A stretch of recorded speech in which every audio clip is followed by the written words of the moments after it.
from the very start, kuan na parang trial and error lang. Tapos, parang, ano kasi, while doing my office, parang gusto kong sideline. So, I go into, something like na ako'y, maka-raise kong money, syempre, yun talaga yung pinaka-first na, reason. Hanap ka ng may extra money. Dami mo po nang naatay money ba? Bitaw ng money. Yan, then, after na nakapag-kuan ko, nakapag-divert ko sa, sabi ko bake, kasi ang passion ko talaga baking. So, pagka after nun, so parang maganda ang result nung trial and error ko. So, parang ipadayo na ako na siya. Nag-on na ako, and then daming tumatangkilik ba? Accepted na siya sa market. So, tuloy-tuloy na. Ano to? Sige na dyan. Mas pinaka-motivate. Ang motivation is yung passion mo talaga. Yung passion mo talaga, as kung dapat happy ka sa iyong ginagawa, ma-motivate ka habang gumagawa ka. Though it's so hard na magiging sarili lang ang business mo. Single proprietorship lang.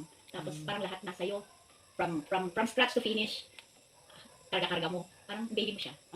Yung nag-motivate sa akin. Tapos, yung acceptance ng public, acceptance ng mga, first kasi, acceptance ng neighborhood, acceptance ng mga friends, acceptance na, na-motivate ako na, parang masarap daw yung, lamit yun. So, yung oras to, kanang mga comments, mga feedback from, maganda kasi mga feedback from, clients. Usap na sa makamotivate mo. Kasi yun ang motivate. Go ka lang. Sabi ko, kailangan, before nung mag-release ako ng food ko, make sure na sasabihin ko sa aking client na, kailangan ko ng feedback. Good or bad, basta may feedback. Kaya dapat nung isa pa lang may feedback form na akong maliit. May feedback form. Yan. Yun yung mga motivation. At saka, isa pa, na-motivate ako nung tumatanggap na ako ng pera. Nakasarap. Wow, mayroon akong pera. Parang isang ano ko, nakagawa lang ako ng mga ilang dalawa. Parang pamilbo kong allowance to So, yun na. Maganda. Sabi ko, pinapatira, may panggas na ako. Ganyan. Then, so, How do you develop an international business strategy? Strategy. Usually naman pag itong solo-solo lang ang business mo, i-develop mo through ini-enhance mo lang siya. Nag-go through ako ng cake baking class. Baking is napaka-expensive. 1 hour lang yan, nasa 4,000. Para 2 recipe lang yung gagawin mo. So, ang ginagawa ko talaga, nag-go into baking class. Pero mga short term lang yan Yan, paano ko i-develop yan lang. Tapos, try and try. Gagawa ka ng sarili mong recipe. Then, sasabihin mo, siguro mas maganda, parang mayroon kang mag-trial and error ka. Parang dito mas masarap dagdagan. Mag-add ka ng something like naiba. Ganyan. Parang, naiiba sa nakakarami dyan sa market. Tapos, i-develop mo yung presentation mo ng product mo.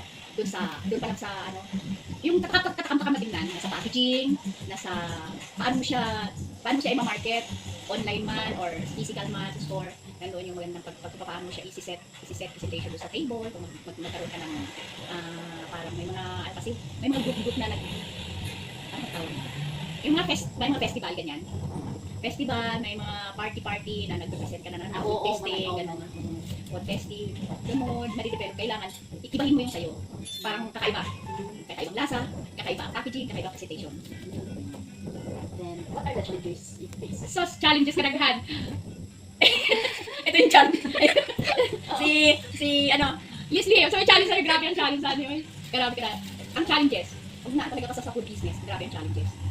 Paano? Matcha-challenge ka kasi maliit lang yung capital mo So, kailangan mo, i-challenge ka tumingin doon sa iba na parang kaya nilang dalhin yung produkto nila kasi marami silang pera. Pero ikaw na solo lang, parang napakahirap challenge na makipag-compete, yung competition. Katulad yan, nagkaroon kami ng physical na store. Katabi namin, multinational. Pero may pumupunta rin naman sa amin. Pero di namin makaya yung ng mga national, mga international na mga nagdadagta. Pero kahit pa paano, i-cook mo yung ang challenge, yung mami-maintain mo lang, i-maintain mo yung food mo in the sense na kahit maliit lang siya, kahit maliit lang yung company, maliit lang yung store mo, i-cook mo yung paano mo sabihin mo, pwede mo ma-express sa sarili na kaya nabitawang mga naamoy times na may mga negative, hindi mo maiwasan yun. Mga negative, kung saan, dapat ganito ang store mo, dapat ganito ang store mo, so wala ka namang magagawa dahil may ceiling yung budget mo eh. So yun yung napaka-challenges na ano, tapos yung katulad ng pag-food, merong certain point na ilang araw lang siya, kailangan, wala na siya sa booth mo, kailangan alis na siya. So 3-4 days yun yung duration ng food lang. So kailangan mo, yun yung challenge, so kung paano ka gagawa ng paraan na yung mga food mo na ano mo sa booth mo, ma-release lahat. Kasi, ano na yun eh, hugi mo na yun pagka, pero hindi talaga maiwasan. Successfully ng ganyan. Yun yung pinaka-challenge sa food business. Lalo na isa pa kayo, may ma-encounter ng customer na maraming, ito kompeta talaga. Na-comparison. So, kailangan mo lang ng explanation, ganito, marunong ka mag-explain sa client mo, sa mga customer mo, na ganito talaga to. Tapos, yung price, nagreklamo sila, bakit ganito, yung doon sa another store, ganito lang to, tapos ganitong store, sa inyo, mas mahal. So, kailangan, meron kang laging nakahandang explanation. Dapat, di ka mapapagod mag-explain. So, how would you deal your competitors? Competitors are healthy. Oo, healthy. Pag may competitors ka, healthy yan. Kasi the more may competitors ka, the more you strive. Sige ka. Minsan makikita mo sa competitors, ay ganyan pala yung ginagawa niya. So, back in your mind, maano mo rin. Ay, dapat. Pero wala pala. Akala ka, healthy na healthy. Meron kang competitors. Saka nagdagdag yan na, nag-a-add yan ng sipag mo. Nag-a-add ng nakapagbigay ng enhancement sa business mo kasi makikita mo kung anong meron sila, nakikita mo at gusto mo rin gayahin. Di mo rin alam na yung competitors mo nangongopya din sa'yo. Kaya minsan katulad ko sa bayan, may mga baker sa bayan kakilala ko na. Tapos sabi niya, ay, ito pala yung taga-kuan. Alam mo, ginagaya ko yung design mo. Paano, saan ka nag-aral ng design mo? Click mo rin naman. So, ang competition is healthy. Ikaw lang ang amat dapat lang know how to deal with it. Hindi ka nagalit, hindi ka naiinggit. Huwag mo ipakita naiinggit ka sa competitors mo, lalo na pag malaki ang competitors mo. Kailangan ano lang. Silent mo. Silent mo. Then, what approaches do you use to keep your customers loyalty? Loyalty. Yeah. Ang loyalty kasi ng kailangan lang kung anong ng customers mo. Tinatawag natin customer is always right, di ba? So customer is always right. Kung ano ang negative na feedback sa'yo, tanggapin mo. And then sabihin mo by next time, gagawin ko ganyan. Anong nirecommend nila? Kasi yung customer na minsan may positive, may pros and cons yan. May ibang customer na trip lang muna. Pero may iba talaga customer na gustong gustong sasabihin sa'yo at gustong dito. Ganito kasi masarap ganyan dapat. So kailangan marunong kang mag-accept ng mga negative at saka mas lalo positive na comments sa mga customer mo. And then sabihin nila sa kanila, next time yung mga advices nyo, yung mga comments mo, iti-take note ko, and i-try ko na i-apply yung mga sinasabi niyo. Tapos, aside from that, mga comments about food, sa mga try to make na, bigyan mo sila ng kaunting giveaway, para bang pampalubag loob ba? Di ba usually sa mga store, mayroong buy one, take one, kahit hindi naman, bigyan mo lang sila ng, pampalubag ng loob ng customer mo na babalik, and babalik talaga ang customer mo once na ang product mo is stable. Yung product mo ay talagang, ay bakit ganito? Dati may ganito to bakit tinanggal? Tapos ganun pa rin ang price. Bakit yung ibang lasa? Tapos dapat consistent ka sa product mo para yung customer mo babalik sa'yo. Tulad lang yan parang ganun lang yan mangyayari sa mga places na kainan na ang gaganda ng physical store, pero pag kumain ka, pero naman hinahanap sa'yo. So hindi ka talaga babalik.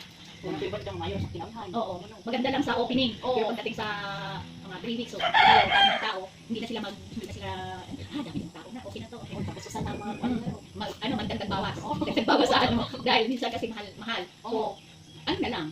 Pwede ka naman magtaas, pero kailangan, yung, basta kay pininood, ano ba pininood? Kanang, totoo ka, magpakatotoo ka sa customer mo, magsabi ka ng totoo na ganito, kaysa naman bigla na lang baguhin yung recipe mo, tapos nag-iba ng lasa. Kaya, yun lang. Kasi may ka-advise sa mga aspiring entrepreneurship. Ang advice ko dyan, pinakauna, sipag.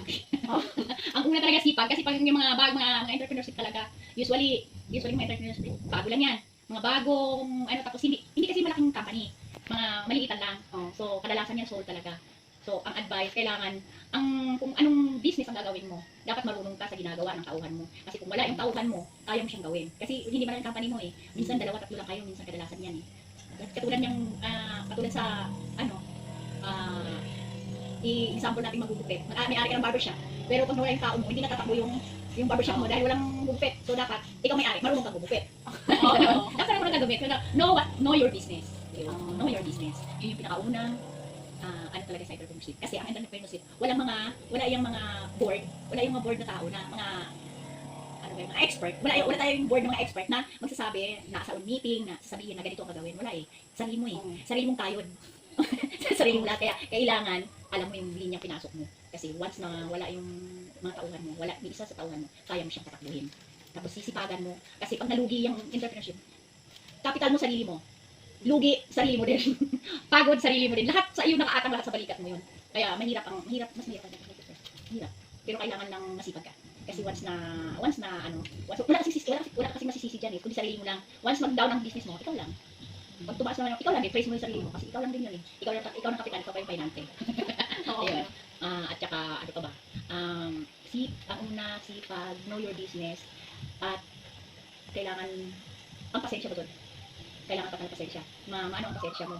Mataas ang pasensya mo kasi sarili mo yung business mo. Tapos, kailangan, magiging ano ka? Maging malawak yung kaalaman mo. Hindi lang doon sa business mo, kundi outside ng business mo. Lahat talaga yung alam mo. Entrepreneurship ang pinapasok mo. About sa money or capital. Capital. Ang capital, hindi malaki ang capital na dito. Pwede ka makapag-start ng konti lang ang entrepreneurship. Meron naman entrepreneurship yung malaki. Like kung may dalawa kayo. Kasi may soul, may partnership. May soul, may partnership. So kung soul ka lang, mabigat talaga. Mabigat. Kasi kaya nga hindi malaki yan pag soul lang yung entrepreneurship na pinapasok ng business. Not really big ang capital. Pero pag may partner ka na, medyo okay. Pero any budget na sa entrepreneurship, any budget, any amount, makayanan mo naman. Sa kasipag ka lang. At saka kailangan, meron ka nung, diskarte. Yun yung sinasabi nila. Sabay, English ng diskarte. Strategy. Marunong ka ng strategy. Meron kang, alam mo kung paano mo ipaikot-ikutin ang pera. Yun. Yun lang naman. Hindi naman ganun ka ang entrepreneurship. Unless, kung, depende kasi kung may, iba kasi ang takbo, kung sa food, yan. Okay, kailangan sipag lang. Pero pag meron ng entrepreneurship kasi na maliit ang capital, nag-a-acquire ng capital outside, pero kung true bank naman ang capital mo, hindi rin masyado ang back ng entrepreneurship. Hindi malaki yung package na ibibigay sa'yo. Depende yan sa kung anong klaseng business na yun ka. Abot sa yung business ng mga tao, kailangan ba siya sa lungsod, ang phase. Supposedly, dapat, kung saan ang business mo, malapit lang pinatauhan mo. Maganda. Yung iba nga na maraming budget, hinahouse nila yung tauhan nila. Para in time, kailangan sila ng nandiyan sila. Parang gano'n din sa malaking company. Meron silang nakaposting tao. Meron talagang tao. Yung iba ang wala. Kaya may shifting. Ginagawa yung shifting na schedule para doon sa parang naluwag din sa tao, sa empleyado. Convenient, malapit lang. Kung meron ka nga lang budget, why not na kaya mo namang i-work na i-house ang empleyado mo, libre board and lodging, yun ang maganda. Kung kaya ng capital mo. Pero kung starting ka lang naman na business, parang mahirap. So, kailangan talaga, bago ang business, struggling. Ang return of investment usually kasi sa business, mag-ROI ka ng 2 to 3 years. Doon mo pala makikita na masenso ka.